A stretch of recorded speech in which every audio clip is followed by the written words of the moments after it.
Our first couple of games in charge last week and this week, what's the reflections on those two and the differences in the two games? I think we defended a lot better today, although we still conceded 2 goals. I think last week we showed we were rusty. We only played 1 game in 7 weeks. Today we looked fitter. And I thought we played well for spells today and we looked a lot more compact. We've done a lot of work in the week, during the week, on pressing, shape, being tighter, fullbacks tucking in a bit better, and I think it showed today. I mean, there was 2 goals, we conceded 2 goals today, but both massively avoidable. Well, one was offside, in my opinion, and I think in most other people's opinions, and the first one was just an individual mistake. Sean Wood, who was brilliant in the game, but got caught wrong side, and the guy, Barber's quality, so he got caught wrong side, and him, he'll probably score. Yeah, changes from some changes, positional changes from last week, putting Chrissy up front and Kevin out on the right. What was the thinking behind that? Well, behind that was, Kevin started in the middle, right, and I thought with the pitch the way they are just now, they're a bit bobbly, and Kevin's game's all about touch and speed, and he wasn't helping him. It was hitting, bobbling up, hitting his shin. It wasn't his fault.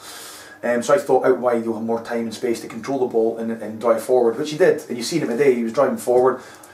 Kevin's still, remember, that's only his second game in 5 months, official game. So Kevin's going to, next 2-3 games, he's going to kick on massively, and we might end up pushing him back in the middle. But with Chrissy, the option he gives us up top is his pace and strength. Whereas when we're maybe placing like Loser, who's not so quick, but he relies more on his touch, it gives us a breather. If we're under the cosh, we can put the ball down the channels, which is still a pass. It's not a punt, but it's a pass into the channel, and Chris can make something out of nothing. Now, is that something you're looking at for him to play forward more often, or is it just maybe until we get centre forward in or something like that? Well, right now more often, and we'll look to strengthen. We'll look to strengthen every area. I spoke to someone in the week and I said we look to strengthen. I said, well, the best teams in the league will strengthen, so we'll have to strengthen.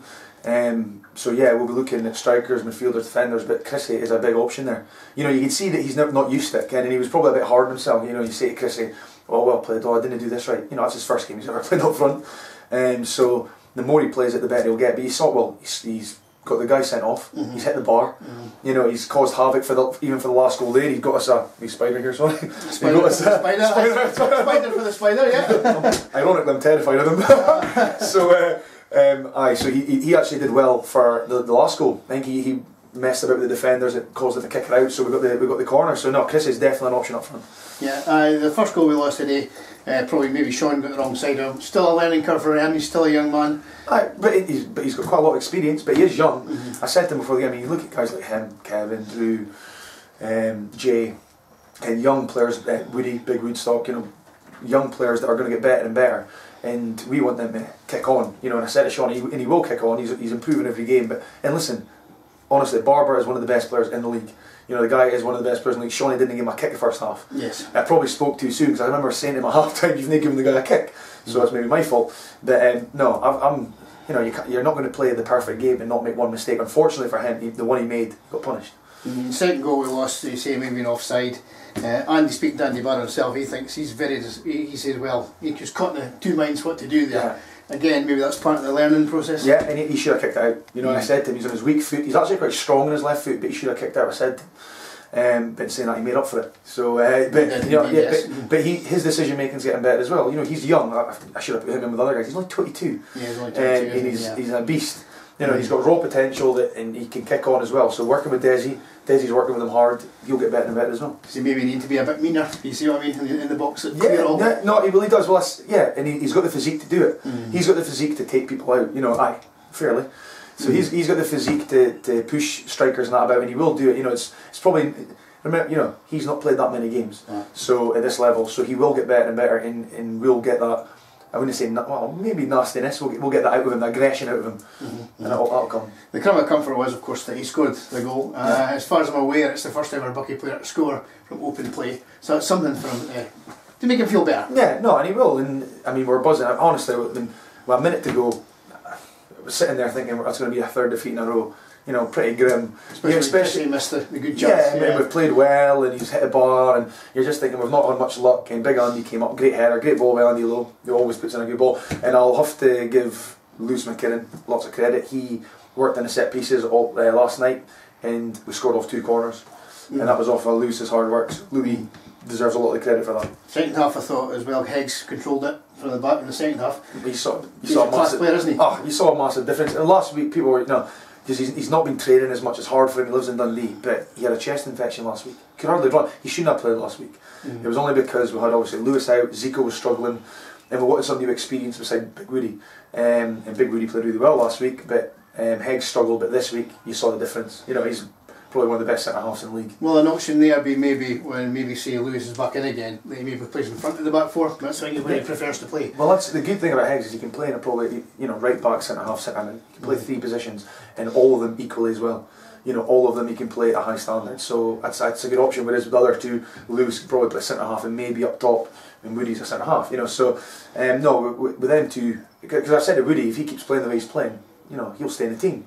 And he played well again today. You know, Woody got caught under the ball a couple of times because their goalie kicked it so far, but he played really well today. So he just needs to keep working hard. Young Drew in the middle, he's showing again. He's getting stronger and better. He's getting stronger. His legs went a wee bit in the second half. He said that himself. But again, because he's not played much, him and Kevin are going to be similar in the next couple of weeks. They're going to kick right on. And Drew, the better the pitch, the better Drew will play. Yes. You know, he's a ball player. The ball bobbles up and he sometimes looks, you know, he hits him and he goes away. But you know, he's a ball player, and I've seen him. And in the good pitches, he'll come good. So the better the weather gets, more in the summer we get, he'll kick on as well. So they're now settling into the management lark. How are you feeling? How's it going so far? That's good. I'm enjoying it. It's I mean, it's a lot of work. It is a lot of work, and I've made 100 phone calls, 1,000 emails in the last couple of weeks. Especially since it's been confirmed we're getting the jobs. But it's all good. I mean, Mara, being honest with you, Mara, Lewis, and Loza, Andy Lowe. We've taken Andy Lowe to do the 20s. They've been brilliant because they're setting up training sessions. They're sending ideas through. We're keeping files and everything. Every game we're keeping notes. You know, I think the team's working well, and I'm just delighted that we're getting the opportunity. And how difficult do you feel it would be distance you from being the player and being the manager? Because it is a different thing. It is different. I mean, it is different. But I got on with all the players, but I probably didn't really socialise much with them. Which because a lot of them are from Buckie. The only one I really socialised with was probably Andy Lowe, and we've taken him in as a coach. The rest of them, not that we're still friends with him, but obviously, yeah. So it's probably not as hard as it would have been if say it was an Aberdeen-based team and I knew a lot of the guys and maybe we're socialising with them more. So it's all right. Everyone seems to be taking to it well.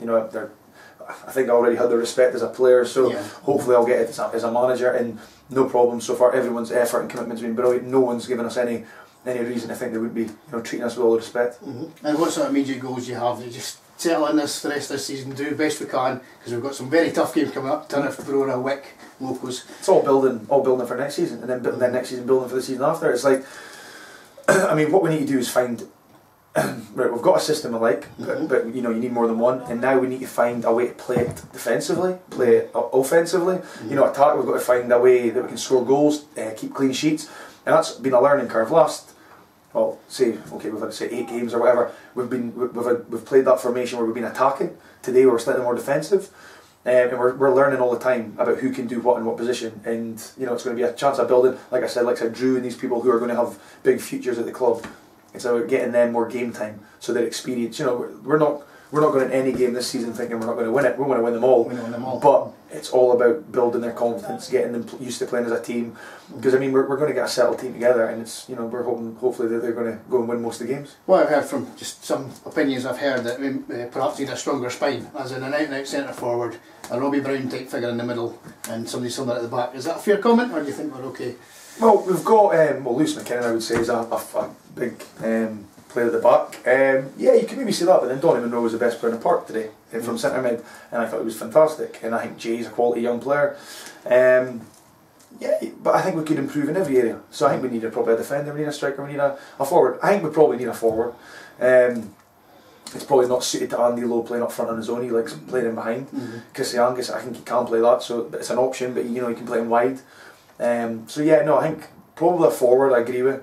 Centre mid, we could, but I think we've got a lot of players. Zico, Kyle Gould's going to come good. So but it's a fair opinion. Everyone's got an opinion. Of course, yeah. So next up, of course, for the 20s, we've got a game on Monday. They've got a chance of winning that league, but I presume it's not really about the league. It's winning it. It's bringing guys through and getting the first team. It's development. I said that to Andy today because there's a player that because Andy Lowe's already he's been a big help. He's only been under 20 manager. He's probably not even official yet. We probably have to get it on the website, but. he's only been in the role for about a week. He's already gave me a list of 5 people that he thinks are good players that he's been told. And I said to him, we'll bring a couple up. And he said, oh, well, you know, we maybe need to watch. And I said, no, bring them up, because it's, like you say, it's about development. If we win the league, it's a bonus. It's all about getting players that we think can play in the first team. So I don't mind if we get beat and we maybe find a couple of players we like. It's all about development in that league. And if we win it, absolute boost. It's a bonus, yeah. And it's fine. We'll look forward to next week. We've got Turriff. What kind of game do you think that'll be? I mean, obviously they're a good side, they're up the top of the league. We won't be favourites, but maybe that's not a bad thing. Well, I think they showed what you can do with organisation, team spirit, work rate. Because you wouldn't say they've got the so-called best players in the league. No. I think they've got good players. I personally think they've got good players, but you know, they've not got maybe the players that you would associate with, like Cove and Farmartin and Brora, but they're right up there, because when we play against them, they'll work their socks off and they've got a good shape. You know, that's what I was trying to explain to the guys as well. Yeah, you know, if we want to compete, we need to be, in my opinion, fitter than other teams, work harder than other teams, and have a better shape than other teams. Because, you know, unfortunately, some of the teams like Brora are paying a lot of money, and they'll get the best players, or the so-called best players. So we need to make up for it in other areas.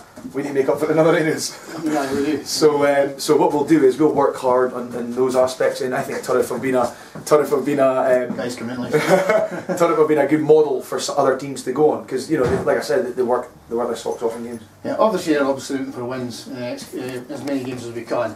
But would, at the end of the day, depending on how games wins or goes against Turriff and Brora, you'd be happy with a point for each of those away games? No, I'd be happy with a win for each of the both games. Yeah, okay, I know what you mean. Yeah, probably if we get a point, but we'll go out to win it. Yeah. We'll have a game plan to win every game. It might be defensive and counter-attacking, it might be dominating possession, but we'll always have a plan to win it until you see how the game goes. Like today we're delighted with a point because of what happened, but we won the lot with end at 10, but we haven't got another point. So yeah, we'll see how the game goes. But yeah, those games are going to be really hard, and we're going to have to put our heads together with other 2 coaches and try and think of ways to win them. Okay, thank you very much, Fraser. Thank you very much, guys.